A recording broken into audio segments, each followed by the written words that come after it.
नमस्कार साथियों, psychology master में आप सब लोगों का स्वागत है।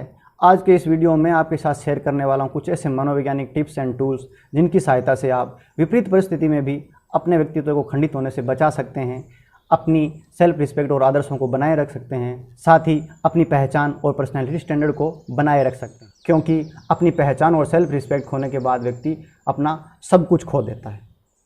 साथियों, कई बार किन्हीं कारणों से व्यक्ति ऐसे व्यक्ति समूह या परिस्थिति में पहुंच जाता है जो उसके स्तर के बिल्कुल ही विपरीत होती है। वह अपने से निम्न आदर्श, कामचोर और गलत प्रवृत्ति के लोगों के बीच में पहुंच जाता है और उन्हीं लोगों के साथ उसे कार्य करना होता है।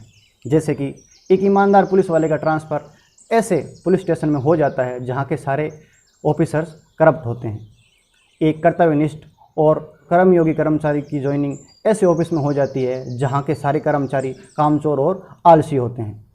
एक आदर्श अध्यापक किसी ऐसे शिक्षण संस्थान में पहुंच जाता है जहां उसके आदर्शों, विचारों और ज्ञान का कोई महत्व नहीं होता है। इसी तरह से एक पढ़ने वाला छात्र जिसका एडमिशन किसी ऐसे स्कूल या कॉलेज में हो जाता है जहां उसे पढ़ाई का बिल्कुल भी माहौल नहीं मिलता है। दूसरी तरफ वहां उसे ऐसे छात्र मिलते हैं जो नशे या दूसरे प्रकार की गलत गतिविधियों में लिप्त होते हैं। तो साथियों, जब व्यक्ति किसी ऐसे समूह में रहता है तो धीरे धीरे वह उसी समूह के जैसा हो जाता है और उसी की तरह व्यवहार करने लग जाता है। ये सब उसके साथ समूह प्रभाव के नियम के अंतर्गत होता है। लेकिन दूसरी तरफ उसका द्वंद्व लगातार उसकी आत्मा या सेल्फ के साथ चलता रहता है। क्योंकि उसे ऐसा लगता है कि वह अपने आदर्शों और शिक्षा के विपरीत कार्य कर रहा है। इस तरह धीरे धीरे वह अपनी सेल्फ रिस्पेक्ट खो देता है और अपनी ही नज़रों में गिर जाता है, जिससे वह लगातार तनाव, चिंता, अवसाद और दूसरे प्रकार की मनोवैज्ञानिक समस्याओं से घिरा रहता है। कई बार तो व्यक्ति इन सब चीज़ों से इतना विचलित या डिस्टर्ब हो जाता है कि वह सुसाइड करने तक भी पहुंच जाता है। साथियों, अब बात आती है कि इस प्रकार के समूह प्रभाव से कैसे बचा जाए। तो उपायों को जानने से पहले हमें यह जानना जरूरी है कि व्यक्ति इस प्रकार के समूह प्रभाव में कैसे आता है, किन कारणों से आता है। तो इनमें सबसे पहला जो कारक या कारण आता है वह है बिलोंगिंगनेस या संबंधता।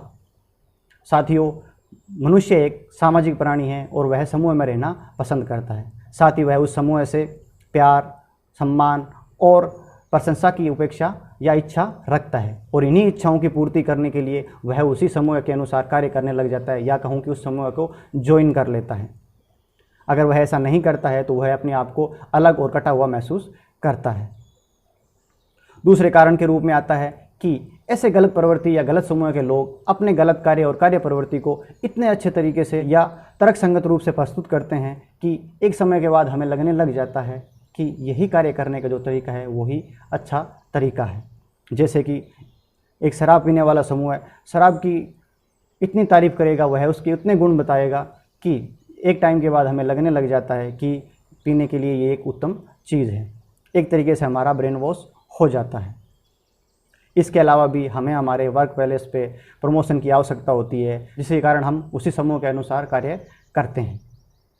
तो साथियों, अब बात करते हैं कि इस प्रकार के समूह प्रभाव से कैसे बचा जाए। तो जब बात आती है सबसे पहले वाले कारक संबंधता की, तो साथियों आप इस बात का विश्वास करें कि आप अपने आदर्शों और अपने नियमों के अनुसार कार्य करते रहें। धीरे धीरे कुछ समय के बाद वो समूह आपको आपके उन्हीं आदर्शों, उन्हीं विचारों के साथ स्वीकार कर लेगा, क्योंकि यह मानव प्रवृत्ति है कि वह हर प्रकार की चीज़ को धीरे धीरे अडॉप्ट कर लेता है। थोड़ा समय अवश्य लगेगा, लेकिन कुछ समय के बाद वो आपको उसी रूप में स्वीकार कर लेंगे और वही आपकी पहचान बन जाएगी। जब बात आती है दूसरे प्रकार के कार्य की, तो साथियों इसके लिए आपको अपनी मान्यताओं और अपने आदर्शों पे अटूट विश्वास रखने की आवश्यकता होती है। आपके विचार उस एक विशेष परिस्थिति में आपको कुछ समय के लिए गलत लग सकते हैं, लेकिन वो विचार सार्वभौमिक सत्य होते हैं जो कभी ना कभी दूसरे लोग उस चीज़ को स्वीकार करेंगे ही करेंगे। लेकिन इस समय अवधि में दूसरे प्रकार के गलत थॉट्स को अपने माइंड में आने से रोकने के लिए हमें अच्छी किताबें और अच्छे साहित्य का अध्ययन करते रहना चाहिए, जिससे हमारे आदर्श और हमारी मान्यताएं सुदृढ़ होती रहे। अब जब बात करते हैं तीसरे प्रकार की कि हमें हमारे वर्क प्लेस पे प्रमोशन की आवश्यकता होती है, तो साथियों आप अपना कार्य अपने आदर्शों के साथ लगातार करते रहिए। एक टाइम ऐसा आएगा, परिस्थिति बदलेगी और आपके कार्य को प्रशंसा मिलेगी, लोग उसे स्वीकार करेंगे और वहाँ भी आपको उसका फल जरूर मिलेगा। तो आज की वीडियो में बस इतना ही। उम्मीद करता हूँ कि आप इन उपायों को अपनाते हुए अपने व्यक्तित्व की और अपनी पहचान की रक्षा करेंगे।